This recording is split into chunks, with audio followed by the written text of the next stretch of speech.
Hi guys, good afternoon. So, may lang ako about sa pamilya ko na kasi hindi nila ako tanggap dahil isa akong LGBTQ. So, pinaalala ko nila sa yung papa ko lang naman yung hindi nakakatanggap pero yung mama ko accept ako. So, pinaaral nila ako sa private school. So, tignan nyo yung nangyari sa buhok ko kasi Catholic school yun, no?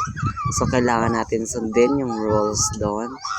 So, alam nyo ba guys na alam yung dinidibdib ko, napakasakit na parang dinudurog ang puso ko. Alam nyo ba yun na parang nasabi ko na pagod na ako, gusto ko na magpahinga kasi nga hindi nila ako tanggap. Palagi na lang ako pinapagalitan kahit may ginagawa naman ako, hindi nila nakikita. Pero pag gumawa ko ng mali, makikita nila.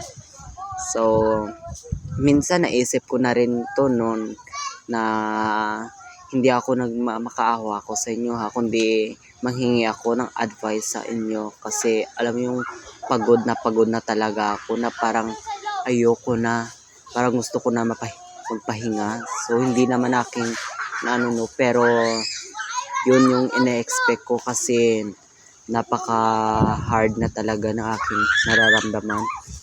So ayoko na talaga guys. So this is all my experience to my family na kung saan hindi nila ako tanggap. So minsan naisip ko ano kaya kung alis ako, pupunta ako ng Bago o pupunta ako sa Maynila. Sabi ko ano kaya kung umalis ako 1 month ako hindi magpakita sa kanila, ano kayang gagawin nila, hanapin ba nila ako? Diyan natin malalaman kung mahal nila talaga ako. Alam niyo yung palagi kang nilang sinasaktan, pinubugbog, pinapagalitan dahil hindi ka nila tanggap or hindi ka nila accept. Ganon yung kapag iba naman yung pagmamahal ng ina kaysa sa ama mo. Kasi yung ama mo, syempre masaya sila dahil may bakla silang anak.